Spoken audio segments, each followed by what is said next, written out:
Fondation Mariam ni ikigo kireza imfuvyi kirongowe n'umupfasoni Ndayisenga Mariam. Madame Ndayisenga Mariam ni umupfasoni aba mu ntara ya Bujumbura, komine Ntahangwa, zone ya Kinama. Yavutse mu mwaka w'igihumbi kimwe n'amajana 960. Yapfakaye mu gihumbi kimwe n'amajana 998. Aho yatanguye akazi ko kurera imfuvyi mu mwaka w'igihumbi kimwe n'amajana 978. Madame Ndayisenga Mariam aratwiganira neza na neza icyatumye atangura akazi ko kurera imfuvyi kandi apfakaye eka ataca afise nawe yirengeje. Reka tumukurikirane. Ego jewe nitwa Madame Ndayisenga Mariam, nkaba ndi umupfakazi yaba muri zone Kinama, quartier Ruyigi, ibarabara rya 24 nimero 25.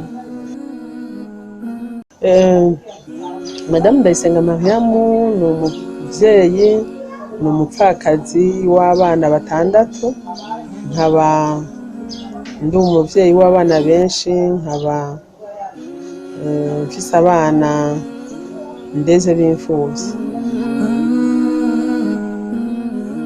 Inyuma y'urupfu rw'umucance wiwe, Madame Ndayisenga Mariam aratwiganira, aratubwira ingene yatanguye kurera imfuvyi eka n'icyabimutumye. Jewe umucance wanje yapfuye mu mwaka w'igihumbi kimwe amajana 998 itariki 1 z'ukwezi kwa mbere. Mu bisanzwe imbere yuko umucance wanje yitaba Imana, nako kazi nagatanguye, nabitanguye ku 78, mugabo birahagarara. Mu nyuma rero umutama wanje amaze kwitaba Imana muri 98, koko niho naciye nsanga ninjiye muri aka kazi ko kurera abana b'imfuvyi, kubera igihugu cari mu ntambara. Nararavye nsanga abana n'imfuvyi benshi badafise ikibafasha, abana benshi bari mu ibarabara, ugasanga bamwe bari kumwe n'abasekuru babo bayinakuru, yana abantu bamaze kugera mu za bukuru, ugasanga bajyamye mu mayarara. Cyane intumbero yuko abo bantu ndabatoragura, ndabiyegereza, cyane cyane ko abana bari bakeneye kiremesha. Nini Nahazwe Adija numwe mu bana b'umufasoni Madame Ndayisenga Mariam, nawe aratubwira icyatumye n'ingene bavyakiriye inyuma yaho nyina wabo ababwira yuko agira tangure kurera imfuvyi. Kimwe kwanza mu cyatumye tuvyemera nuko kwanza icambere na mbere twe twakuze turi imfuvyi, aturerana urukundo kandi aguma twigisha ko tuze twame dukunda imfuvyi bivanye n'ukuntu natwe twakuze turi imfuvyi. Hama aratwumvisha ko imfuvyi ihura n'ibibazo byinshi bitandukanye, nuko kuca bandanya arera izindi imfuvyi bivanye n'umutima w'urukundo abifitiye, kandi bivanye n'ukuntu nawe ari umufakazi abona ibibazo twahuye navyo, acabona kumenga n'abandi barahura navyo, acaba oblige rero yo kuba ashobora kurera abandi. Je ndamaze kugira abana benshi, ndamaze kuramura benshi, ariko uyu munsi iyi saha iyi tariki turiko turavugana n'abana 65 nibo bari mu kigo. Uwa nyuma afise amezi 7. Umufasha ndamufise kuko ndafise Imana, ndafise Imana ntacabura. Hama abagenzi abayisilamu, ufise ikiro kimwe, ufise 2, ufise 5, ufise agahuzu katakimukwira araduha. Sinavuga ko atamufasha mfise kuko ufise Imana byose ababifise. Nini Nahazwe Adija aratubwira zimwe mu ngorane bahura nazo n'ivyo asaba abo bafasha. Turahura n'ingorane nyinshi cyane, twifuza ko badufasha ibintu byinshi bitandukanye. Mu bisanzwe mu bintu akora ntibimworohera kubera niwe wenyene, nta muntu amufasha atari abantu gusa bitanga kubw'Imana. Twari dukeneye abantu badufasha kandi bamufata mu mugongo. Dusaba kwanza icambere na mbere abantu bose batwumviriza kandi bafise umutima w'impuhwe yuko bamufata mu mugongo. Hama tugasaba nuko kwanza icambere dufise ikibazo c'uburaro aho barara, tukagira ikibazo c'ukuntu babavuza, tukagira ikibazo c'ishuri, turagira ikibazo cyo gufungura naho atari cyane, ariko turagira ikibazo cy'ahantu barara n'ukuntu bavugwa.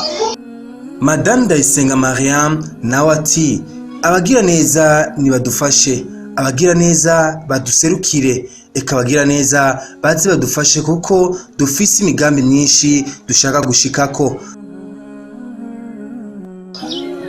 Twebwe turafise amaproje menshi, dufise proje yo kubaka ikigo c'abana ciza rero ryiza ry'akarorero nk'iry'abana b'abayisilamu bafise aho bakinira baryama heza. Dufise umugambi wo kubaka amashure kuko mu bintu biduhanze amashure birimwo. Turafise umugambi wo tugize Imana tukaronka abadufata mu mugongo wo kubaka dispensaire kugira ngo abana baje bararonka ingene bashobora kwivuza canke ibitaro bikuru binini. Byose birashoboka ku Mana, nta kidashoboka. Hanyuma kuri uyu mwanya tworonka umugira neza yodufasha.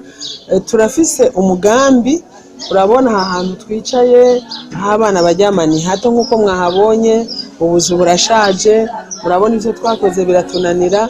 Hama twariko twifuza yuko hamwe tworonka umugira neza ubu nyene yodufasha gusanura aha, akadufasha kubaka aka kantu kugira ngo abana mu kurindira ko turonka uburyo bukwiye kubaka ikigo tube turaronka aho turyamisha abana. Nukuri uravye ukuntu abana baryama birateye agahinda.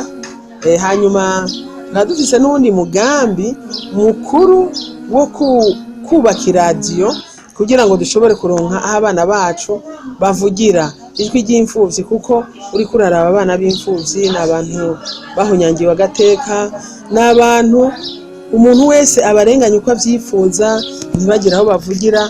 Umva rero mu migambi dufise, Imana yodufasha tukaronka umugira neza, tukaronka umuntu yodufasha iyo radiyo. Ni kuvuga ko binabaye ngombwa twishira no ngaha, kuko inyubako zibaye nziza twohashira iradiyo, umwana w'imfuvyi akaronka mu gihugu cose naho yo umunyamahanga akaronka havugira ibibazo vyiwe, akaba afise ahantu abishira. Hanyuma iburya bavuca mugani mu Kirundi ngo akatavuzwe ntikivuga. Ibintu vyabo bashoboye kubivuga, bashoboye kurongera aho babivugira, yoba ari intambwe ndende, kuko na bamwe babarenganya bavuga bati ntitubarenganya kuko barafise aho bavugira.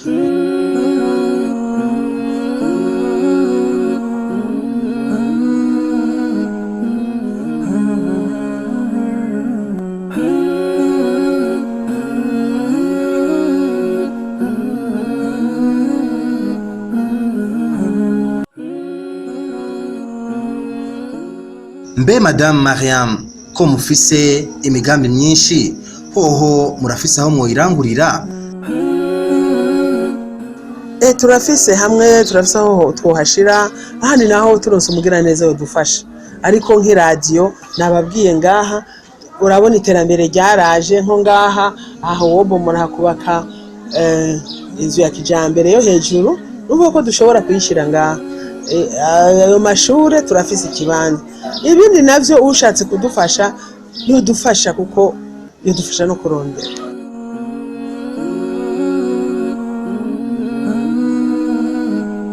Mu gusozera Mariam ati akajambo ka nyuma ndateye akamo abagira neza.